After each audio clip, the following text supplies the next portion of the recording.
Singapore, $pay$ was a text message that the wife of accused murderer Leslie Khoo Kwee Hock sent him in the days before he killed another woman, the High Court heard. This and other text messages from her asking for household expenses were presented by prosecutors on Wednesday, March 20, in his ongoing trial for the murder of 31-year-old engineer Kwee Hock on July 12, 2016.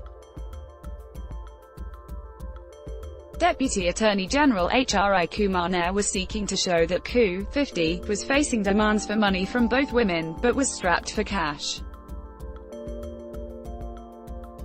The prosecution's case is that Khoo silenced Ms. Kwee, who was still owed $10,000 at the time, after she threatened to go to his workplace to tell his bosses about this.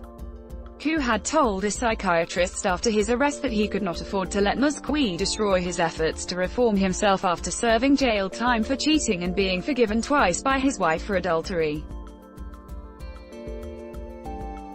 On Wednesday, Mr. Nair took Khoo through several text messages his wife sent him in June and July 2016, asking for money and listing expenses such as car installment payments and phone bills. Pointing to the $pay$ message, the senior counsel told Khoo that she was pressing him for money. Khoo denied this, saying that his wife was just joking. Mr. Nair also took Khoo through a series of messages from his wife on July 11, a day before Ms. Kwee's death. "Are you cheating at my back again?" she asked. "Who is Kwee Hock?" The messages include an image of a Facebook message the Chinese national, who believed that Khoo was divorced, had sent on July 7 asking his wife to stay away from him. Mr. Nair said that Khoo faced a similar situation before he was jailed in 2010 when one of his lovers at the time had also confronted his wife. "This is you reliving your past," he contended, noting that Khoo was once again having extramarital affairs, making money from the women and having his victims confront his wife. He noted that around that time, Khoo was asking for money from others so that he could pay Ms. Kwee off to get rid of her, but he failed to raise the amount. Mr. Nair also questioned Khoo at length about the events of July 12.